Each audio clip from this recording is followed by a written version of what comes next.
I speak 7 languages. And as soon as people find out about that, what I'm most often asked, other than for my phone number, is how did you do it? How did you go about learning all these different languages? Well, today I'm going to share with you some answers. So my phone number is 212. I'm just kidding. See, I was raised as a polyglot. And by the time I turned 18, I could speak already 4 different languages. And then for the subsequent 3 years, I learned 3 additional languages. And it's about those 3 years that I want to talk about. Because my language acquisition process was very different from that of my peers. In that it was never this stressful, strenuous, difficult, seemingly impossible task, but rather something enjoyable, fun, exciting. I loved it, every single moment of it.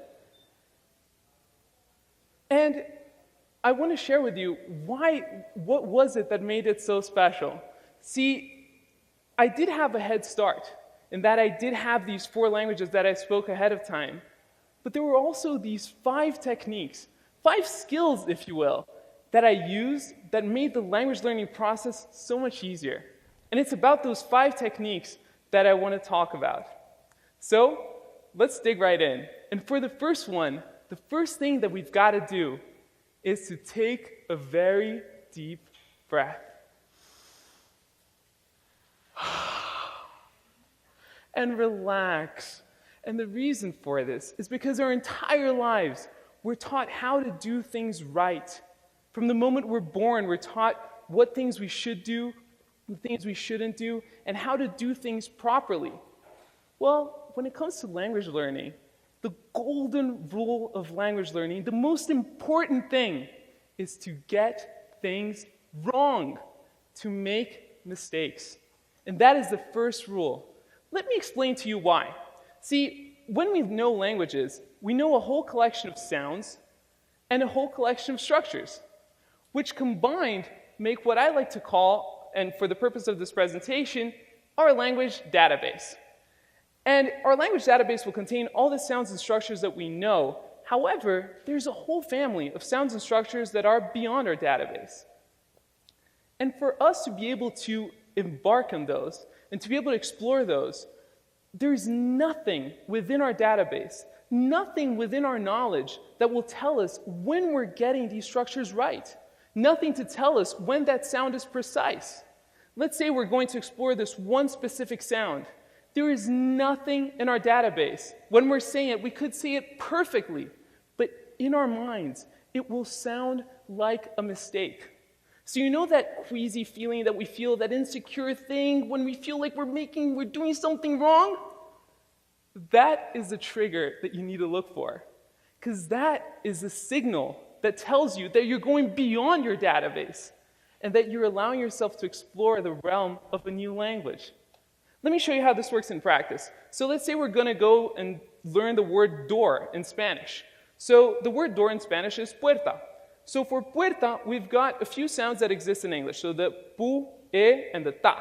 However, when it comes to the r, that sound is not in our database. The rrr, the rolled r, does not exist in the English sound database.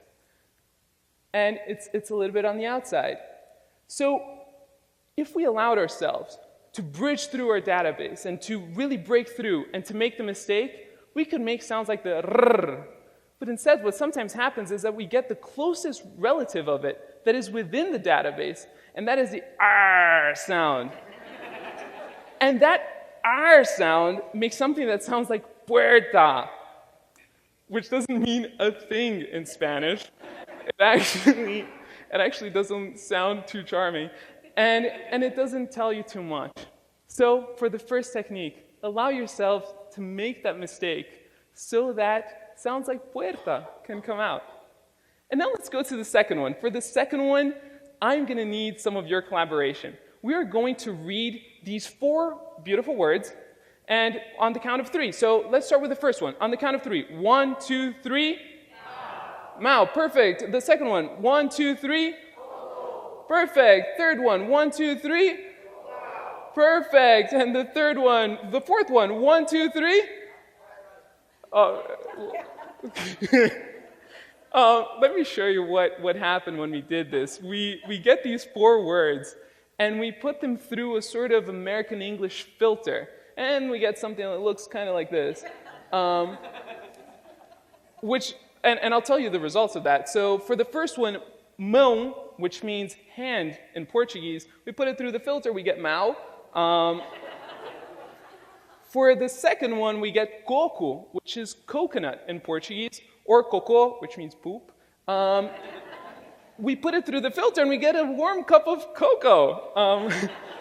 And for the fourth one, we have huo, which means fire in Chinese. And we get, if you're feeling really creative, maybe a dude doing karate. But anyways, they don't tell you much about how these things are pronounced. And if you think it's only one way, only if you're going from English to a different language, think about non-native speakers and try to explain to them that this is pronounced though, and that this is pronounced thought, and that even though they look almost identical, they have nothing to do with one another. Or try to explain to them that this is enough and that this is just simply wrong. See, there is nothing useful about using that foreign alphabet when you're trying to learn the language. Why? Because it will give you wrong signals. So what is the second technique? Scrap it. Scrap the foreign alphabet. Let me give you an alternative of how you can go about this. This is a Brazilian currency, and it's spelled like this.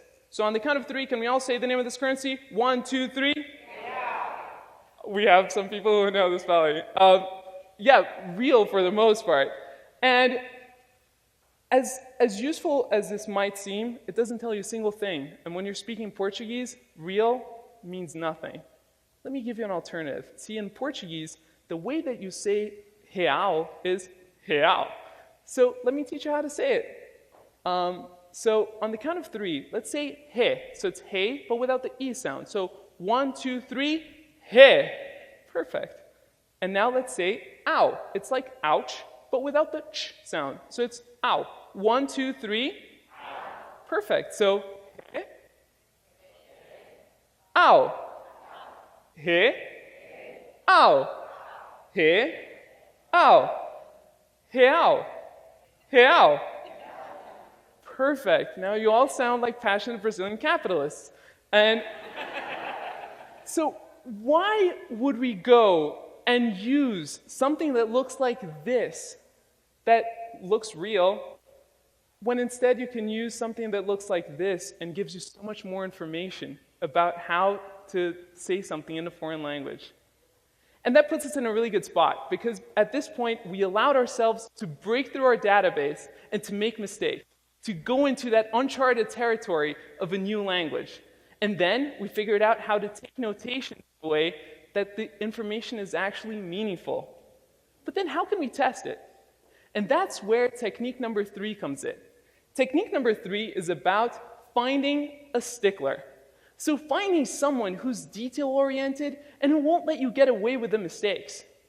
And more than finding someone who's really that person, the guru for the language, it's more about establishing the right sort of relationship. Relationship with someone where they will correct you. They'll feel comfortable correcting you and making sure that you're getting to that spot you wanted in the language. But at the same time, someone who will encourage you to get things wrong and to make those mistakes in the first place.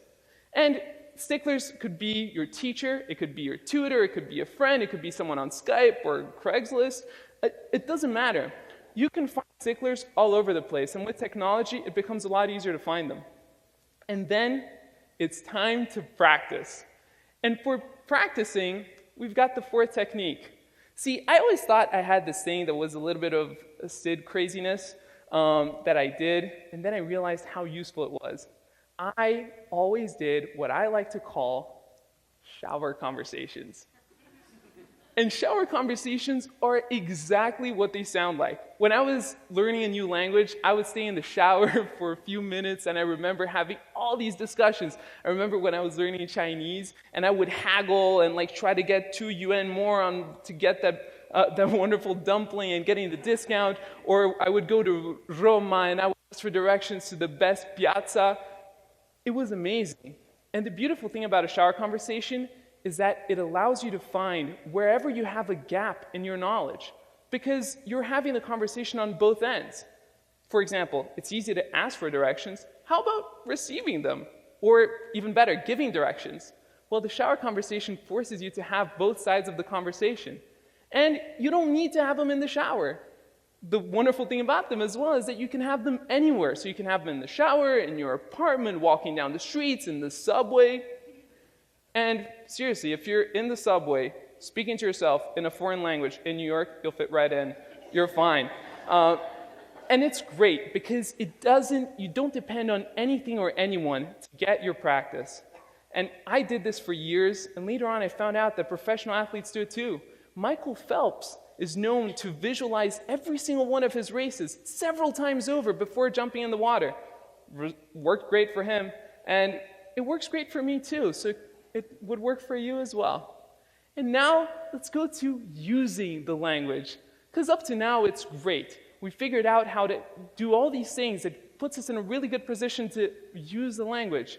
And for that, I recommend you finding a conversation buddy. And to find a conversation buddy, I recommend you follow what I call the buddy formula. And that is a way that you can make sure that your incentives are always aligned to use the new language.